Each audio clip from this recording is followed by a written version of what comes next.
A routine stop turned into a national headline. It began like any other Wednesday night in a quiet stretch of rural Pennsylvania. The rain was light but steady, tracing silver lines down the windshield of Officer Daniel Keene's patrol car. The road was empty, the kind of silence that makes you aware of your own breathing.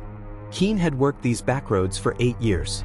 Small town calls, nothing serious. A broken headlight here, a noise complaint there. But that night at 11:43 p.m., something caught his eye. An old silver sedan idling at a green light. The driver wasn't moving. Keene tapped the siren once, a soft, quick wail meant to wake a daydreamer. No reaction. He turned on the overhead lights. The sedan jerked forward suddenly, swerving slightly before straightening again. Keene followed, his instincts tightening like a wire. Something was off. The car rolled to a stop at the side of the road, not a sudden pullover, but a slow, deliberate crawl, as if the driver was thinking through every inch. Keene stepped out, the rain pattering against his uniform, his flashlight cutting through the mist. The driver's window was halfway down. Inside sat a man in his late 30s, pale, sweat shining under the dashboard glow. "Evening," Keene said, leaning closer. "You okay, sir? You were stopped back there a while." The man didn't look up. "Sorry, officer. Long day." Keene noticed his hands, trembling slightly. He scanned the passenger seat, an open map, a coffee cup, and what looked like a small brown package. No smell of alcohol, no signs of drugs. But something in the man's eyes, wide, unfocused, almost too calm, told him this wasn't exhaustion. It was fear. "License and registration?" Keene asked. The man reached slowly into his glove compartment. His movements were careful, almost rehearsed. When he handed over the documents, his sleeve shifted just enough for Keene to see a red smear on his wrist, not fresh blood, but something dark, dried. Keene's pulse quickened. He stepped back slightly, pretending to study the ID. "Where you headed tonight?" The man smiled weakly. "Nowhere that matters." That was the last thing he said before his headlights went dark. The sound that followed was deafening, a single gunshot echoing across the empty road. Keene ducked instinctively, reaching for his radio. But when he looked up, the driver's seat was empty. The door hung open. He scanned the woods with his flashlight, breath visible in the rain-chilled air. Muddy footprints led from the car into the trees, then stopped halfway. No movement, no sound. Just the whisper of rain hitting leaves. The car's trunk was slightly ajar. Against his better judgment, Keene pulled it open. Inside was an old suitcase, a half-empty gas can, and dozens of envelopes, each labeled with a different name. He lifted one. The paper was damp, the ink faded. Inside was a photograph of a young woman, smiling at what looked like a family picnic. On the back, scrawled in black marker, "I'm sorry." Keene radioed for backup, but the line crackled with static. He climbed into his cruiser to try again. That's when he saw movement. In his rearview mirror, the man was standing in the road behind him, soaked and expressionless, holding something in his hand. Keene's hand went for his weapon, but the figure turned and disappeared into the woods again. When backup finally arrived 20 minutes later, the man was gone. Only his car remained, trunk open, papers scattered like fallen leaves. Investigators combed the area until dawn. No footprints beyond where they stopped. No signs of struggle. But when the photographs were analyzed, one detail made everyone freeze. All the women in the pictures were missing persons, reported across 4 different states. Keene was ordered home after the debrief, but he couldn't sleep. Around 3 a.m., his phone buzzed. An unlisted number. He hesitated, then answered. A calm voice whispered, "You should have let me finish it." The line went dead. By morning, the story had reached local news.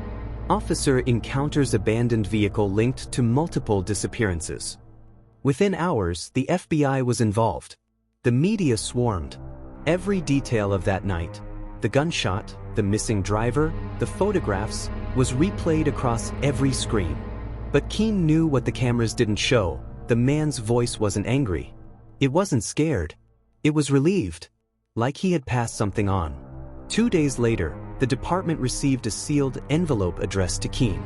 No return address. Inside was another photograph, this time of Keene himself, sitting in his patrol car from that same night, the rain falling in streaks across the lens. On the back, "Your turn." The officers dismissed it as a cruel prank, a copycat feeding off the media frenzy. But Keene couldn't shake the feeling that someone had been watching him long before that night. Because when the image was enhanced, something chilling appeared in the reflection of the cruiser's mirror, a shadowy figure standing right behind him. And that figure wasn't the man he'd stopped. The morning after the story broke, the quiet town of Millhaven transformed into something unrecognizable. News vans lined the station parking lot, reporters pressed against the glass, and whispers followed every uniform that stepped outside. For Officer Daniel Keene, the attention felt like a noose tightening around his throat. The photograph still sat on his desk, the one sent in the unmarked envelope. He'd stared at it for hours, memorizing every detail. His own face caught mid-blink, the rain distorting his reflection. And behind him, that faint outline of someone standing by the cruiser's taillight. A shape more than a person. So, unmoving. Detective Laura Hensley, brought in from state homicide, stood across from him, flipping through the evidence files. "You're sure you didn't see anyone else that night?" she asked, her tone calm but cutting. Keene shook his head. "Just the man from the car. He ran into the woods." "Then how?" she said, sliding the photo toward him. "Do you explain this?" He had no answer. The official theory was simple. The man who fled, identified later as Evan Rourke, 38, was connected to a string of missing persons cases across Pennsylvania, Ohio, and West Virginia. The letters, the photographs, the suitcase, all pointed to something coordinated. But there was one problem. Rourke had no record, no employment history for the past 5 years, and according to his neighbors, he hadn't been seen since his wife's disappearance 2 years earlier. The media dubbed it the taillight case. Every network ran the same haunting headline: "One stop, dozens missing." But behind the scenes, the investigation was falling apart. The fingerprints lifted from the envelopes didn't match Rourke's. The bullet casing found near the car didn't match his registered weapon. And most disturbingly, the gas can in the trunk had a partial print, belonging to someone who'd been declared dead a decade earlier. Detective Hensley's team traced the dead man's record. Michael Danner, a field technician for a surveillance company that went bankrupt in 2013. When they pulled the old employee files, something strange emerged. Rourke's name appeared on one of the same service reports. A chilling realization dawned. They had worked together. Keene joined the task force at Hensley's request, but his nerves were unraveling. Every night since the stop, he felt watched. At first, it was small things. His porch light flickering when he came home, the faint sound of a car idling down the street after midnight. But one night, he found an old brown envelope tucked under his windshield wiper. Inside was a single piece of paper. "You're looking in the wrong direction." There were no fingerprints, no smudges, nothing. The next morning, the police received a call from a homeowner 3 miles north of where Rourke's car had been found. The man claimed someone had broken into his property and left a message on his basement wall. When Hensley and Keene arrived, the air inside the house was thick with mildew and dust. Their flashlights caught fragments of torn wallpaper and debris scattered across the floor. On the far wall, written in thick, black paint, were the words, "Don't let her in." Keene froze. The same phrase had been whispered on the radio replay from that night, just before the signal cut. "What does it mean?" Hensley asked quietly. Keene stared at the wall. "I don't know." But he did. Somewhere deep down, he remembered the voice that had called him after the stop. The way it had said, "You should have let me finish it." He hadn't realized until now that the voice didn't sound like a man's anymore. The investigation expanded. They searched Rourke's abandoned house on the outskirts of town. Every window was sealed with duct tape, every door double-bolted from the inside. In the basement, they found what looked like a makeshift monitoring setup, old CRT monitors, static-filled screens, and a box of labeled tapes. Each tape bore the name of a missing woman. Hensley handed Keene one of the tapes. "You should sit this one out," she said. But he couldn't. That night, alone in his living room, Keene watched one. The footage was grainy, recorded from what looked like a corner of someone's living room. A woman sat at a kitchen table, drinking coffee, unaware of the camera. The time stamp read 3:12 a.m. Then, faintly, a reflection appeared in the glass window behind her, someone standing outside, motionless. Keene stopped the tape. His blood went cold. The house in the video looked familiar, the same window trim, the same curtains. It was his neighbor's house. He ran next door. The porch light was off. No one answered. The door was unlocked. Inside, the house was dark and silent, but on the kitchen table was a mug of coffee, still warm, and a note written on a torn grocery receipt. "She's already inside." Keene backed away, hand trembling on his holster. Then he heard it, a faint creak from the hallway. He turned, flashlight trembling, beam slicing through the darkness. The sound of slow, deliberate footsteps came closer. He called out, "Hensley, if that's you." But when the figure stepped into the light, it wasn't her. It was the woman from the video, the same one who'd vanished 6 months earlier. Silent, eyes wide with terror.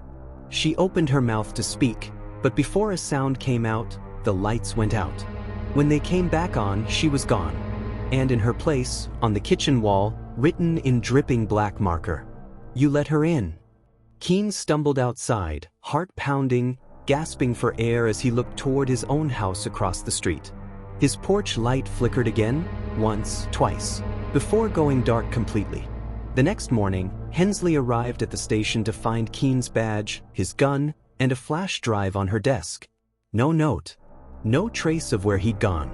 When the tech team opened the drive, they found one video file. A dark room. Keene sitting in front of the camera, eyes sunken, voice shaking. "She's everywhere," he whispered. "And she's watching us through every screen." Then the screen glitched, and his face was replaced by static. Detective Laura Hensley stared at the frozen video frame on her monitor, unable to move. Officer Keene's last recorded words echoed through the speakers. "She's everywhere. And she's watching us through every screen." Then static. The timestamp on the file read 3:12 a.m., the same time all of the taillight case recordings had stopped. By sunrise, Keene's disappearance became national news. Headlines screamed, "The officer who vanished after his own case." The media speculated everything: burnout, obsession, mental breakdown. But Hensley knew better. The footage wasn't just a confession. It was a warning. She ordered a forensic sweep of Keene's home. Nothing. No signs of forced entry, no struggle. But one detail stuck out. Every mirror in the house was shattered. Upstairs, the bedroom window had been taped over with black plastic from the inside. In the corner, her team found a dusty laptop still open. The same file played on loop, Keene's final video, glitching in and out. One of the technicians froze the image mid-frame. "Detective, look," he said, pointing at the reflection in the window behind Keene's chair. A faint silhouette, a woman's shape, standing just outside the room. That evening, Hensley returned to her office and spread the photos across her desk. The connections were staggering. The missing women from the Rourke case. The anonymous recordings. The envelopes labeled with first names only. Every piece pointed back to one place, a defunct surveillance company named Vantage Systems, where both Rourke and Michael Danner had once worked. Hensley dug through archived records until she found an address. An old satellite operations building outside Pittsburgh, decommissioned nearly 15 years earlier. She didn't wait for backup. The drive took 2 hours. The building loomed like a concrete skeleton against the rain. Her flashlight cut through the dust as she stepped inside. Rows of corroded equipment lined the walls. A faint humming echoed from deep within, an old generator still running. Down the main hallway, she found a room that matched the setup from Rourke's basement. Multiple monitors stacked on metal shelves. Most were off, but one screen flickered weakly. Hensley approached, her reflection blurring in the glass. It was live footage of a road at night. Headlights. A patrol car pulling over a sedan. The timestamp, March 18, 2025. 11:43 p.m. The same date and time as Keene's stop. Her pulse spiked. "No," she whispered. The camera zoomed closer on the screen. It wasn't playback. It was broadcasting. Her own phone buzzed violently in her pocket. "Unknown number." She answered without thinking. The voice was calm, familiar. "You shouldn't have come here." Hensley froze. "Rourke." But the voice laughed softly. "He's gone. You all are." The monitors behind her flickered to life, one by one, each showing different footage. Keene, Rourke, the missing women, all standing in various rooms, motionless, eyes fixed on the camera. Then one final feed appeared, her own face, staring at the screen from behind. She spun around, gun raised, but there was only darkness. The monitors shifted again, now showing live news coverage. Officer's disappearance linked to taillight case. The camera zoomed in on her car parked outside the building. A live broadcast of her every move. She realized then what Keene had meant. Someone wasn't just watching. Someone was controlling what the world saw. The entire investigation, every clip, every photo, had been manipulated, edited, and fed to the media in real time. A voice came again through the static. "People believe what they see, detective. And now they'll see you." The monitors showed her badge, her photo, her name. The headline changed. "Detective Laura Hensley under investigation for orchestrating tail light murders." Her breath caught. No, this isn't real. But the screens didn't care. One by one, they began displaying her live body cam feed, even though she wasn't wearing one. She watched herself raise her weapon, trembling. The sound of her own heartbeat filled the room. On the far wall, a single light flickered on.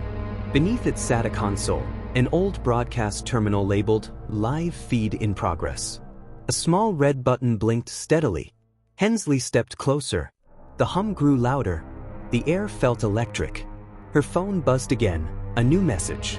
"Press it." Her finger hovered over the button.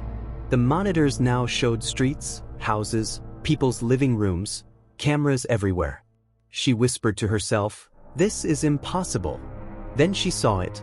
One screen showing a reflection in a car window, her own face.